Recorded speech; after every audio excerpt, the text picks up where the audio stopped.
નમસ્કાર મિત્રો, આજે આપણે ધોરણ 1 પ્રજ્ઞા ગણિતના અધ્યયન સંપુટનો એકમ 1 વાંદરા ટોળીની સમજ મેળવીશું. આ એકમની અંદર સર્વપ્રથમ તો જે પહેલી પ્રવૃત્તિ છે, શું દેખાય છે તે કહો. આ પ્રવૃત્તિ અંતર્ગત સમૂહ કાર્ય કરાવવાનું છે અને પેજ નંબર 1 પર આપેલું જે ચિત્ર છે તે ચિત્ર આધારે પ્રશ્નોત્તરી કરાવવાની છે. આ ચિત્ર આધારે વિદ્યાર્થીઓને ઉપર નીચે, નજીક દૂર અને અંદર બહારની સમજ આપવાની છે. ઉદાહરણ તરીકે, ઝાડની ઉપર શું છે? પાણીમાં કોણ કોણ છે? પાણીની બહાર કોણ છે? ઝાડની સૌથી નજીક કયો વાંદરો છે? વગેરે જેવા પ્રશ્નો પૂછી બાળકોને નજીક દૂર, ઉપર નીચે અને અંદર બહારની સમજ આપવાની છે. આ સાથે જાદુઈ પિટારા અંતર્ગત આવેલા જે ફ્લેશ કાર્ડ છે તેની પણ આપણે સમજ મેળવીશું. ત્યારબાદ પેજની નીચે ફૂટર આપવામાં આવ્યું છે અને અહીં ડોટેડ 1 આપેલો છે. તો વિદ્યાર્થીઓ પાસે સર્વપ્રથમ તો જે ડોટેડ અંક છે તેને પેન્સિલ વડે લખાવવાનો છે અને ત્યારબાદ તમામ પાંદડાની અંદર રંગપૂર્ણી કરાવવાની છે. પેજ નંબર 2ની ઉપર સૌપ્રથમ શિક્ષક માટેની જે સૂચના આપવામાં આવી છે તો એને આપણે અનુસરીશું. અહીં નમૂનારૂપ ચિત્ર આપેલું છે. આવા અન્ય ચિત્રની મદદ પણ લઈ શકાય. જેમાં પ્રવૃત્તિ 1 છે તો આ પ્રવૃત્તિની અંદર ચિત્ર પરથી વિદ્યાર્થીઓને ઉપર નીચે, અંદર બહાર, નજીક દૂર વગેરેની ઓળખ કરાવવાની છે અને એના સંદર્ભે દરેક વિદ્યાર્થી પાસે એક વાક્ય બોલાવવાનું છે. ત્યારબાદ પ્રવૃત્તિ 2 જે છે, વર્ગખંડની અંદરની વસ્તુઓના સ્થાન અંગે પ્રશ્નો પૂછવા. વર્ગખંડની વસ્તુઓને ધ્યાનમાં લઈ ઉપર નીચે, અંદર બહાર, નજીક અને દૂરની સમજ આપવાની છે. અહીં ઉદાહરણ તરીકે 2 પ્રશ્ન આપવામાં આવ્યા છે. પંખો ક્યાં છે? અને બીજો પ્રશ્ન છે, ચોક ક્યાં છે? તો આ પ્રમાણે વર્ગખંડની અંદર જે વસ્તુઓ ઉપલબ્ધ છે તેના સ્થાન અંગે પ્રશ્નોત્તરી કરવાની થાય છે. ત્યારબાદ અભિનય ગીત છે અને આ પ્રવૃત્તિ પણ સમૂહ કાર્ય અંતર્ગત કરાવવાની થાય છે. તો ગુજરાતીના અધ્યયન સંપુટમાં આપણે જોયું છે તે પ્રમાણે કે જ્યારે ગીત હોય ત્યારે સર્વપ્રથમ તો ગીતનું પઠન કરવાનું છે, ત્યારબાદ શિક્ષક દ્વારા ગાન છે, ત્યાર પછી વિદ્યાર્થીઓ પાસે જીલ ગાન કરાવવાનું છે અને ત્યારબાદ સમૂહ ગાન કરવાનું છે. તો અહીં વડલા ડાળે વાંદરા ટોળી કરતી હુપાહુપ એ ગીત આપવામાં આવેલું છે. તો આ પગથિયાને અનુસરીને આખું ગીત આપણે તૈયાર કરાવીશું અને ત્યારબાદ જ્યારે સમૂહ ગાન કરાવીએ છીએ ત્યારે ગીતની સાથે અભિનય પણ કરાવવાનો છે. અહીં પણ આપ જોઈ શકો છો કે ગીત આધારે પેજની ઉપર ચિત્ર આપવામાં આવેલા છે. તો આ ચિત્રનો ઉપયોગ કરીને પણ વિદ્યાર્થીઓની સાથે પ્રશ્નોત્તરી કરી ઉપર નીચે, નજીક અને દૂરની સમજ આપણે આપી શકીશું. આ પેજ પર પણ ફૂટર જે આપવામાં આવેલું છે તેમાં અંક 2 છે. આ અંક પણ ડોટેડ આપવામાં આવેલો છે. તો અહીંયા પણ ધ્યાન રાખીશું કે સર્વપ્રથમ ડોટેડ અંકને પેન્સિલ વડે લખાવીશું અને ત્યારબાદ કલર કરવાનો છે. ત્યારબાદ પેજ નંબર 3 પર ચિત્ર વાર્તા આપેલી છે અને આ પણ સમૂહ કાર્ય કરાવવાનું છે. તો અહીં ચિત્ર આધારે ચાંદો પકડ્યો વાર્તા કહેવાની થાય છે. અહીં ચિત્ર આધારે વિદ્યાર્થીઓ પાસે એક વાક્ય બોલાવવાનું છે અને ત્યારબાદ આખી વાર્તા કહેવાની છે. આ ઉપરાંત કેટલાક નમૂનાના પ્રશ્નો આપવામાં આવેલા છે તો એ મુજબની પ્રશ્નોત્તરી પણ કરવાની છે. સાથે એકમને અનુરૂપ અથવા તો ચિત્ર વાર્તાને અનુરૂપ અન્ય વાર્તા પણ કહેવાની છે. અહીં શિક્ષક માટે જે સૂચના આપવામાં આવી છે તો એનું ખાસ પાલન કરીશું. ચિત્ર વાર્તાના આધારે વિદ્યાર્થીઓ પાસે એક વાક્ય બોલાવો અને પછી સંપૂર્ણ વાર્તા કહો. એકમના અનુસંધાને બીજી વાર્તાઓ પણ કહો. શિક્ષકે વાર્તાના આધારે નીચેના ઉદાહરણ પ્રમાણે પ્રશ્નોત્તરી કરવી. આ વાર્તામાં કયું પ્રાણી દેખાય છે? વાંદરાઓ આખો દિવસ શું કરતા હતા? તળાવમાં શું દેખાય છે? તમે વાંદરાની જગ્યાએ હો તો શું કરશો? આવા બીજા પ્રશ્નો પણ પૂછવાના છે. ચિત્ર વાર્તા આધારે વિદ્યાર્થીઓ સાથે પ્રશ્નોત્તરી બાદ ઉપર અને નીચેની સમજ માટે જાદુઈ પિટારાની અંદર આવેલ ફ્લેશ કાર્ડ છે તેનો ઉપયોગ કરીશું અને સૌપ્રથમ તેના દ્વારા બાળકોને ઉપર નીચેની સમજ આપીશું. ત્યારબાદ અધ્યયન સંપુટની જે પ્રવૃત્તિઓ છે તે કરાવીશું. કયો બોલ ટેબલની ઉપર છે? ચલો, ટેબલની નીચે કયો બોલ છે? Very good. હવે જુઓ, આ બે બાળકો છે ને ચીચવા પર છે બેઠેલા, એમાં ઉપર કયો બાળક છે અને નીચે? Very good. ચાલો અહીંયા જુઓ, ઝાડની ઉપર કયું પક્ષી છે? સરસ. અને નીચે? ચલો આમાં બતાવશો કયો ઉંદર ઉપર છે? Very good. અને નીચે કયો છે? સરસ. ચાલો આ જુઓ, બે ફુગ્ગા છે, બરાબર. ઉપર કયો છે ફુગ્ગો અને નીચે? ખૂબ સરસ. જુઓ, બે બાળકો લસરપટ્ટી પર છે ને? એમાં લસરપટ્ટીની ઉપર કયો બાળક છે? સરસ. અને નીચે? ગુડ. તો આ પ્રમાણે ફ્લેશ કાર્ડના ઉપયોગથી ઉપર નીચેની સમજ આપ્યા બાદ અધ્યયન સંપુટમાં આપેલ જે પ્રવૃત્તિ છે કે ઝાડની ઉપર જે પક્ષી હોય તેના પર ખરાની નિશાની કરવાની છે અને અહીં ઝાડની ઉપર જે કેરીઓ છે તેના પર ખરાની નિશાની કરવાની છે. આ કરાવ્યા બાદ નીચે ફૂટર આપવામાં આવેલું છે. તો એ ફૂટરની અંદર જે ડોટેડ 4 લખેલા છે એને સૌ પ્રથમ તો પેન્સિલથી ઘૂંટવાના છે અને ત્યારબાદ આ તમામ પાંદડાની અંદર રંગપૂર્ણી કરવાની છે. એ જ પ્રમાણે પેજ નંબર 5ની ઉપર અને નીચેની જે પ્રવૃત્તિ આપેલી છે તે પણ કરાવવાની થાય છે. અહીં જે ઝાડ આપ્યું છે તો અહીંયા ઝાડની નીચે જે ફળ છે તેની ઉપર ખરાની નિશાની કરવાની છે. ત્યારબાદ ટેબલની નીચે જે દડો અને જે બેટ છે તેની ઉપર ખરાની નિશાની કરાવવાની. અહીં શિક્ષક માટેની સૂચના આપવામાં આવી છે. વિદ્યાર્થીઓને ની ઉપર અને ની નીચેની સમજ માટે વધુ મહાવરા આપવાના અને તે માટે આ ફ્લેશ કાર્ડનો ઉપયોગ કરવો, જે આપણે હાલ જોઈ ગયા. આગળની પ્રવૃત્તિ જોઈશું કે સૌથી ઉપર જે પ્રાણી હોય તે પ્રાણી પર ત્રિકોણ કરવાનું છે.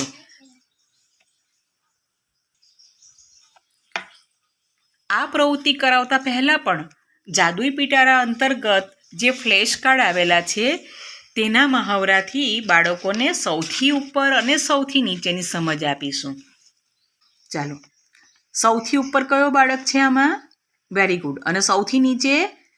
ચાલો ભવ્યભાઈ, આમાં સૌથી ઉપર કયું પક્ષી છે અને સૌથી નીચે? ખૂબ સરસ. ચાલો જયરાજભાઈ, આમાં સૌથી ઉપર કયો ફુગ્ગો છે અને સૌથી નીચે? ખૂબ સરસ. ચાલો કીર્તનભાઈ, સૌથી ઉપરનો ઉંદર કયો અને સૌથી નીચે? Very good. ચલો સોનલબેન, આમાં સૌથી ઉપર કયો બાળક છે અને સૌથી નીચે? ખૂબ સરસ. તો આ રીતે બાળકોને ચિત્ર કાર્ડ્સ દ્વારા સમજ આપ્યા બાદ અધ્યયન સંપુટની પ્રવૃત્તિ કરાવીશું અને અહીં પણ આ પ્રવૃત્તિ કરાવ્યા બાદ નીચે જે પેજ ફૂટર આપેલું છે તેમાં અંક 5 જે છે એ ડોટેડ છે, એ ડોટેડ અંકને પેન્સિલથી ઘૂંટાવીશું અને ત્યારબાદ તેમાં રંગપૂર્ણી કરાવીશું. અહીં પેજ નંબર 6ની ઉપર સૌથી નીચેની વસ્તુમાં રંગ પૂરવાનો છે અને આ વ્યક્તિગત કાર્ય છે જે બાળકો પોતાની જાતે કરશે. ત્યારબાદની જે પ્રવૃત્તિ છે નજીક અને દૂર માટેની પ્રવૃત્તિ છે અને એ પ્રવૃત્તિ સમૂહ કાર્ય અંતર્ગત કરવાની થાય છે, એટલે કે વર્ગના તમામ બાળકો આ પ્રવૃત્તિમાં જોડાશે.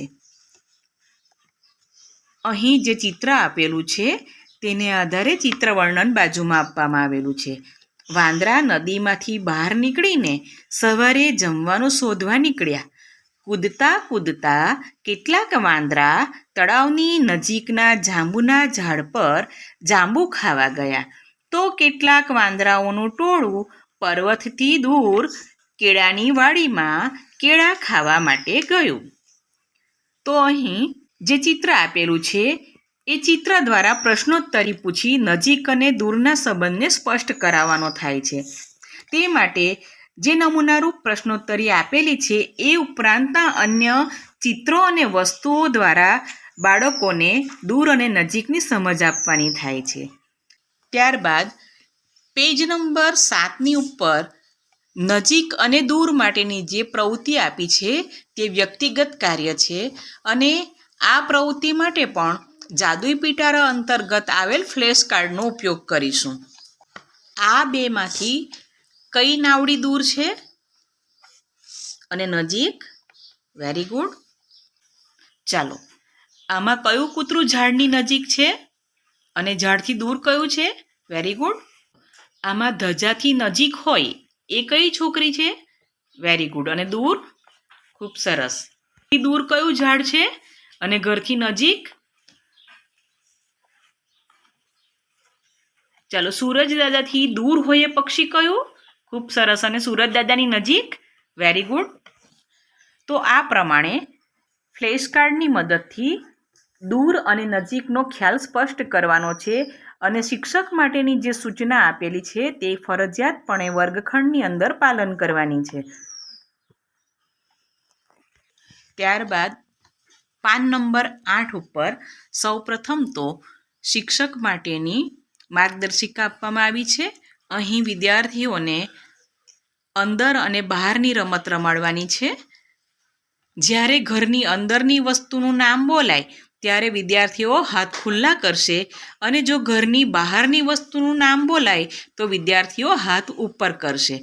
આમ વારંવાર જુદી જુદી વસ્તુઓના નામ બોલીને આ રમત રમાડવાની થાય છે. એ મુજબ અન્ય રમતો દ્વારા પણ અંદર બહારની સંકલ્પના સ્પષ્ટ કરી શકાશે. નદી કે પર્વત, દૂધ, દહીં, વર્ગની અંદર અને બહાર રહેલી વસ્તુની શોધ, આવી વિવિધ પ્રવૃત્તિઓ દ્વારા બાળકોને અંદર અને બહારનો મહાવરો કરાવવો. ત્યાર પછી અંદર હોય તેના પર ચોકડી કરવાની છે અને આ પ્રવૃત્તિ વ્યક્તિગત કાર્ય છે જે બાળકો જાતે કરશે. આ પ્રવૃત્તિ કરાવતા પહેલા ફ્લેશ કાર્ડના ઉપયોગથી બાળકોને અંદર અને બહારની સમજ આપીશું.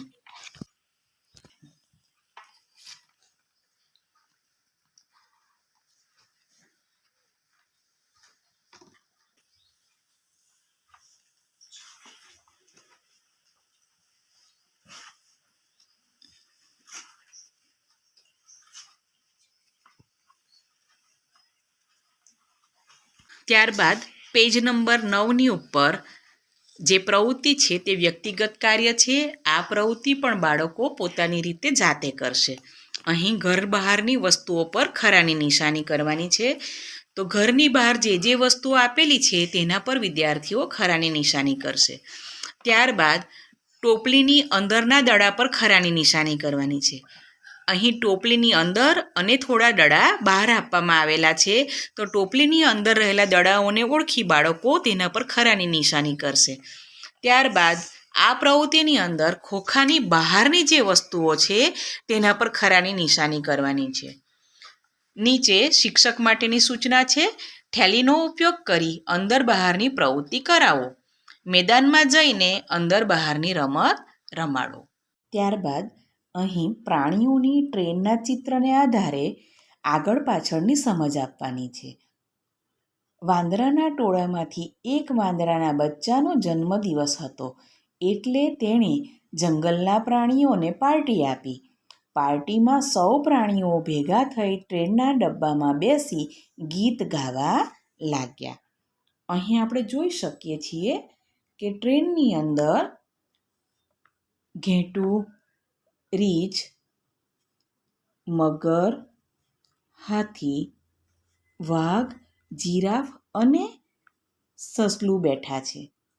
આ ચિત્ર આધારે તરત પહેલાં અને તરત પછી, સૌથી આગળ, સૌથી પાછળ વગેરેના પ્રશ્ન પૂછી જવાબ મેળવો અને સંકલ્પના સ્પષ્ટ કરો. ફ્લેશ કાર્ડની મદદથી તરત પહેલાં તરત પછીનો મહાવરો કરાવો. આપણી પાસે જાદુઈ પિટારા અંતર્ગત આવેલા જે ફ્લેશ કાર્ડ છે તેનો ઉપયોગ કરી અહીં તરત પહેલાં તરત પછી સૌથી આગળ અને સૌથી પાછળની સંકલ્પના સ્પષ્ટ કરીશું. જાદુઈ પિટારા અંતર્ગત તમામ શાળાની અંદર આ ફ્લેશ કાર્ડ ઉપલબ્ધ છે, તો તેનો ખાસ ઉપયોગ કરીશું. આ ફ્લેશ કાર્ડની મદદથી તરત પહેલા અને તરત પછીની સંકલ્પના સ્પષ્ટ કરીશું. ત્યારબાદ આ પેજ પર આગળ હોય તેની પર ખરું કરો. આ પ્રવૃત્તિ પણ વ્યક્તિગત કાર્ય છે અને બાળકો ચિત્રને આધારે આ પ્રવૃત્તિ જાતે કરશે. જેમ કે આ બે પક્ષી છે, તેમાં આગળ કયું પક્ષી છે તેની ઉપર ખરું કરવાનું છે.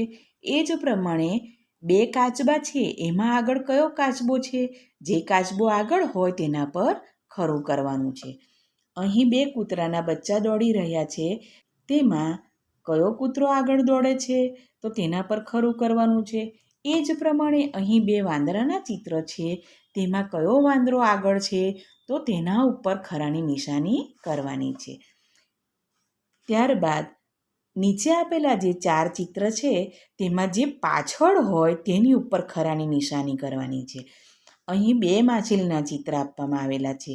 આ 2 માછલીમાંથી પાછળ કઈ માછલી છે તો એ શોધવાનું છે. જેમ કે અહીં જોઈશું તો જાંબલી રંગની જે માછલી છે તે લાલ રંગની માછલીની પાછળ છે, એટલે તેના ઉપર આપણે ખરાની નિશાની કરીશું. એ જ પ્રમાણે અહીં 2 ઊંટના ચિત્ર છે, 2 ખિસકોલીના ચિત્ર છે અને 2 બાળકોના ચિત્ર છે. એમાં પાછળ કોણ છે તેની ઉપર ખરાની નિશાની કરવાની છે. ત્યારબાદ આ પેજ પર સૌથી આગળ હોય તેના પર ગોળ કરવાનું છે. આ પણ વ્યક્તિગત કાર્ય છે, એટલે બાળકો ચિત્ર આધારે જાતે આ કાર્ય કરશે. અહીં ઉંદરના ચિત્ર આપવામાં આવેલા છે, અહીં મકોડાના ચિત્ર છે. તો અહીં સૌથી આગળ કયો ઉંદર છે તેના પર ગોળ કરવાનું છે. એ જ રીતે આ મકોડાની અંદર સૌથી આગળ કયો મંકોડો છે તો તેના ઉપર ગોળ કરીશું. ત્યારબાદ નીચે જે ચિત્ર આપેલા છે તેમાં સૌથી પાછળ જે હોય તેના પર ગોળ કરવાનું છે. અહીં બકરીના ચિત્ર આપવામાં આવેલા છે, તો સૌથી પાછળ કઈ બકરી છે તેના પર આપણે ગોળ કરીશું. ત્યારબાદ નીચે કારના ચિત્ર છે. આ કારમાં પણ સૌથી પાછળ જે કાર હોય તેની ઉપર ગોળ કરવાનું છે. ત્યારબાદ શિક્ષક માટેની સૂચના છે. ઉપર નીચે, આગળ પાછળ, અંદર બહાર વગેરે જેવા શબ્દોનો ઉપયોગ કરીને ચિત્ર દોરાવો. વિદ્યાર્થીઓ સૂચના સમજીને તે મુજબ ચિત્ર દોરે તે જોવું. ઉદાહરણરૂપ સૂચનો આપવામાં આવેલા છે. આપેલી જગ્યામાં બરોબર વચ્ચે એક ટોપલી દોરો. ટોપલીની અંદર સફરજન દોરો. ટોપલીની બહાર એક કેરી દોરો. કેરીની પાછળ કેળું દોરો. કેળાથી દૂર દ્રાક્ષનું ઝુમખું દોરો. તો આ પ્રમાણેની સૂચનાઓ આધારે વિદ્યાર્થીઓની પાસે ચિત્ર દોરાવવાનું છે. કોઈ વિદ્યાર્થી સારું ચિત્ર દોરી લાવે તો અન્ય વિદ્યાર્થીઓને તે વિદ્યાર્થી સૂચનો આપી ચિત્ર તૈયાર કરાવડાવે તેમ પણ કરાવવું. આ જે સૂચનો છે તે મુજબ અહીં નીચે આપેલી ખાલી જગ્યાની અંદર ચિત્ર દોરાવવાનું છે. આ પણ વ્યક્તિગત કાર્ય છે, એટલે વિદ્યાર્થીઓ સૂચના મુજબ ચિત્ર દોરશે. આ પ્રવૃત્તિ બાદ નીચે તારીખ અને શિક્ષકની સહી પણ કરવાની થાય છે. ત્યારબાદ અહીં વર્ગીકરણની પ્રવૃત્તિ આપવામાં આવેલી છે અને આ પ્રવૃત્તિ જોડી કાર્યમાં કરાવવાની છે, એટલે વર્ગની સંખ્યા પ્રમાણે વિદ્યાર્થીઓની જોડી બનાવીશું અને ત્યારબાદ આ પ્રવૃત્તિ કરાવીશું. આ માટે વિવિધ રંગ અને આકારની મૂર્ત વસ્તુઓ વડે 2-2ની જોડીમાં વર્ગીકરણ શીખવવાનું છે. જેમ કે બટન, ચાંદલા, મણકા વગેરે લો. આ માટે વિવિધ રંગના અને આકારના ફ્લેશ કાર્ડ તથા જુદું શોધો. ફ્લેશ કાર્ડનો ઉપયોગ કરો. આપણી પાસે જાદુઈ પિટારા અંતર્ગત આવેલા ફ્લેશ કાર્ડ છે, જેમાં જુદું કોણ એ માટેના ફ્લેશ કાર્ડ પણ ઉપલબ્ધ છે. તો આ ફ્લેશ કાર્ડનો ખાસ ઉપયોગ કરીશું અને બાળકોને આ પ્રવૃત્તિ કરાવીશું. ત્યારબાદ નીચે વિદ્યાર્થીઓની પ્રગતિની નોંધ છે અને આ એકમ અંતર્ગત વિદ્યાર્થીઓએ સિદ્ધ કરેલી પ્રગતિની નોંધ યોગ્ય ખાનામાં ટીક માર્ક કરીને કરવાની છે. અહીં 7 મુદ્દા આપવામાં આવેલા છે અને તે મુજબ જે અધ્યયન નિષ્પત્તિ બાળકોએ સિદ્ધ કરી છે તે મુજબ A, B કે Cની અંદર ટીક માર્ક કરવાનું છે. અને અહીં પણ ખાસ ધ્યાન રાખીશું કે જ્યાં બાળકોએ જાતે કર્યું છે ત્યાં બોલપેનથી ખરાની નિશાની કરીશું અને જ્યાં વિદ્યાર્થીઓએ અન્યની મદદ લેવી પડી છે અથવા તો જાતે કરી શક્યા નથી એટલે કે B કે Cની અંદર છે ત્યાં પેન્સિલથી ટીક માર્ક કરીશું. ત્યારબાદ નીચે શિક્ષકની સહી અને તારીખ છે અને બાજુમાં વાલીની સહી અને તારીખ પણ લખવાની છે.